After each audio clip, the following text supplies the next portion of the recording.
How has life managed to survive over 3 billion years on the Earth, and what adaptations does it need to survive environmental changes throughout its long tenure on the Earth?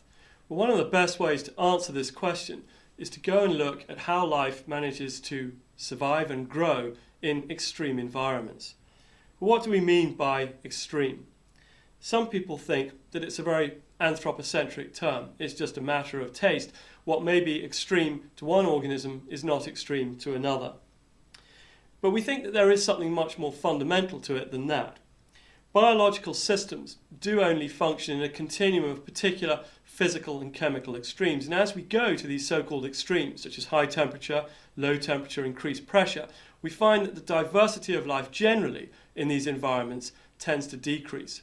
So it does seem that there are real extremes, extremes beyond which life cannot go, boundaries to the biosphere that are determined by physical and chemical extremities. And studying the organisms at these extremities can tell us much about how life on Earth has managed to cope with conditions on our planet, and just as interestingly, whether life might be able to cope with the physical and chemical extremes to be found on other planetary bodies. The organisms that inhabit these extreme environments we call extremophiles, literally extreme lovers. They're mainly the prokaryotes, the bacteria and archaea that we saw on the tree of life, but there are some eukaryotes that live in extreme environments, even flies, for example, that live at the edges of volcanic hot springs in Yellowstone National Park. But by and large, once we get to really great extremes on the Earth, we find that the organisms that are inhabiting these environments are the prokaryotes. What are the types of extreme environments that exist out there? Well, these are some of the environments that we'll look at in a little more detail. There are hot and cold places. There are places that are very salty or very dry. There are also places that are very acidic or very alkaline or basic. And there are also places with intense pressure and also intense radiation. Let's have a look to begin with at hot environments. There are many hot environments on the Earth that harbour life. A good example is deep-sea hydrothermal vents, places where reduced fluids containing sulfides and other types of chemicals are spewing out from the crust of the Earth into the oceans. And these hydrothermal vents can be producing water well over 100 degrees centigrade because of the high pressure in the deep oceans. The organisms that inhabit these hot environments, which also include volcanic hot springs in places like Yellowstone National Park, are called thermophiles if they grow between 50 and 80 degrees, or if they grow at really high temperatures above 80 degrees, they're called hyperthermophiles. Now, it's important to remember that these organisms aren't just capable of growing at these temperatures, they actually need to grow at high temperatures. If you take a hyperthermophile, for example, whose optimum growth temperature is above 80 degrees, and you bring it down to room temperature, it will generally die. These are microbes that actually have to be growing at these very high temperatures. A good example is Methanopyrus candleri. This is an archaea that inhabits black smokers, deep ocean hydrothermal vents that are black because they're producing sulfide minerals that are produced in the oceans as these fluids gush out of these black smoker vents. The organism can grow up to temperatures of 110 degrees centigrade. Some of the challenges it faces, like all thermophiles or hyperthermophiles, are the breakdown of biomolecules. Those high temperatures impart energies to the microorganisms that tend to cause the biomolecules to break down. They also have a problem with membrane fluidity. Very high temperatures, the energy causes the membranes to start shaking apart, almost quite literally, and that fluidity in the membrane can cause problems for the integrity of the cell membrane. How does it deal with these challenges, with living in these high temperature environments? Well, two of the ways it deals with this is by evolving thermostable proteins and enzymes, enzymes being biological catalysts involved in carrying out chemical reactions in the cell. These proteins have extra chemical bonds and other types of features that maintain their stability at these very high temperatures. It turns out that these proteins or catalysts, these enzymes, have commercial uses as well. For example, thermostable catalyst enzymes are used in biological washing powder. One of the reasons why your washing powder can work at high temperatures is because it contains proteins or enzymes from microorganisms that have been isolated from hydrothermal springs, volcanic hot springs. So you see we can use these thermostable enzymes and proteins for some very prosaic but commercially useful applications. Other adaptations include changes to the cell membranes and composition to allow those membranes to maintain stability at high temperatures. Microorganisms have also been found in freezing environments, such as the depths of Antarctic ice sheets. This is an example of a deep lake in the Antarctic ice sheet called Vostok, and just above that lake are microorganisms in the ice, in the accretion ice that forms above that deeply buried lake. In these sorts of ice sheets, microorganisms adapted to cold conditions can grow, and these are called psychrophiles, microorganisms that can grow at temperatures of less than 15 degrees centigrade. What are the challenges of living in a cold environment? Well, one challenge, of course, is membrane damage from ice. If ice crystals form in the cell, it can damage the membranes. Another problem is decreased membrane fluidity. At very cold temperatures, the lipids literally begin to solidify, a bit like if you put butter in your fridge. It begins to go a lot more solid. Those fatty acids, those lipids in the cell membranes begin to solidify at very cold temperatures and reduce the fluidity of the membrane that's necessary for the cell to export materials and import nutrients. Another obvious problem in freezing environments is the availability of liquid water. Much of it is frozen up in ice, and so organisms can have trouble getting hold of the liquid water that they need to carry out biochemical reactions. So how is it that these microbes can adapt to these extremely cold conditions? Well, one way in which they adapt is by altering their membrane composition. A bit like the microbes living at high temperatures, they need to change the composition of the membranes to maintain their fluidity at low temperatures.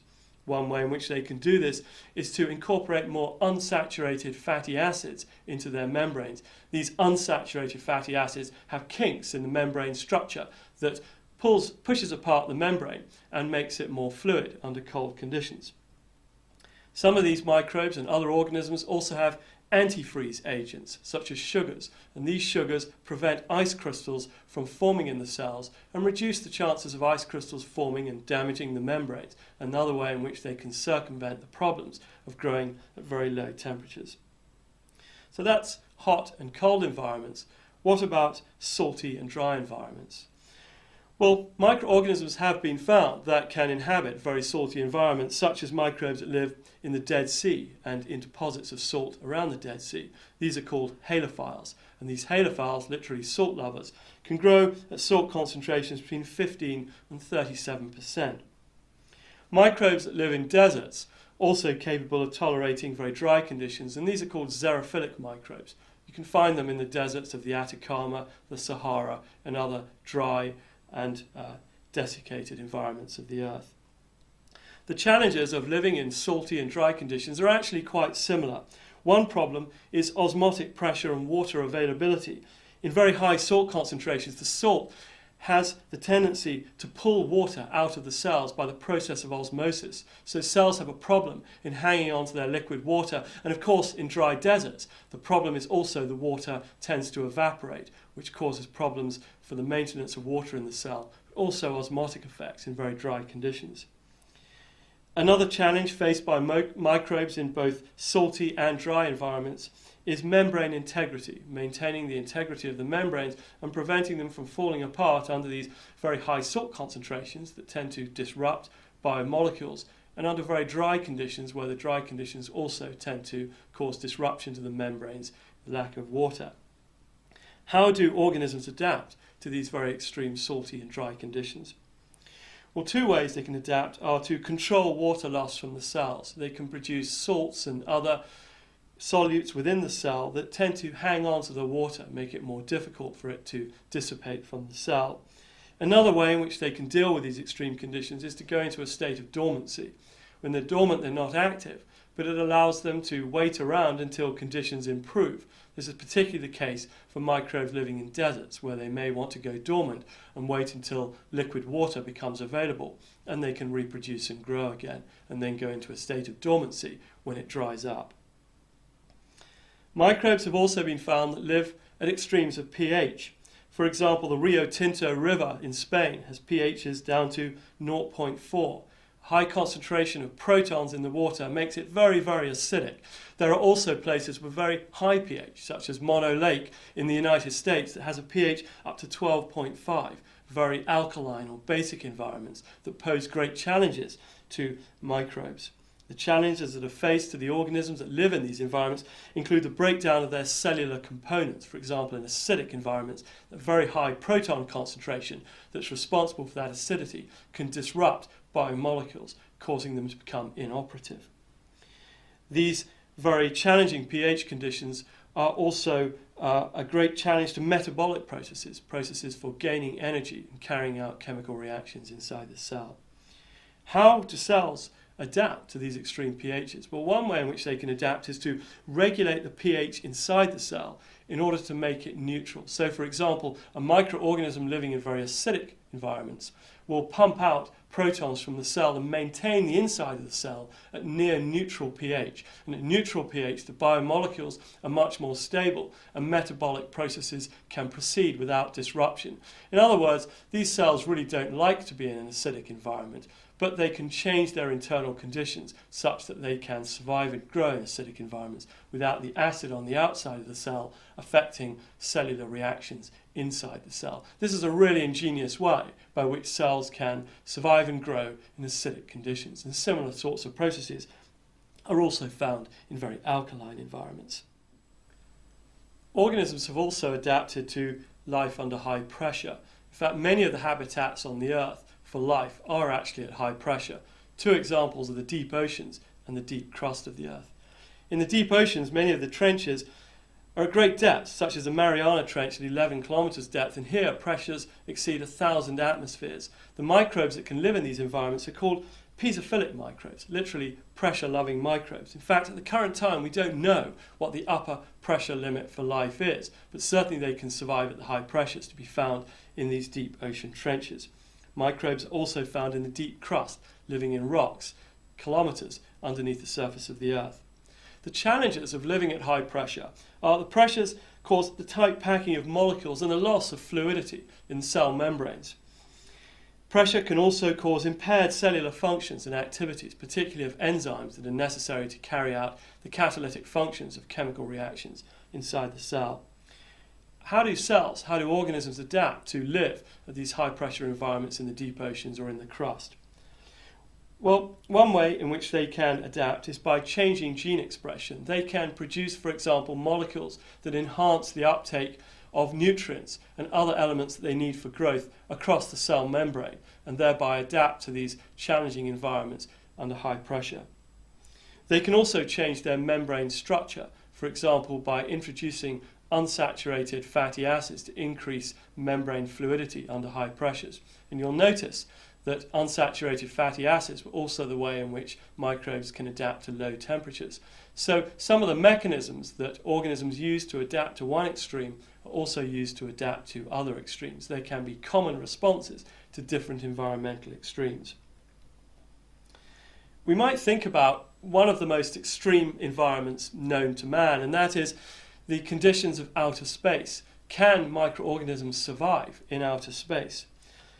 Space is characterized by extremes of radiation, freezing temperatures, desiccation, and no oxygen.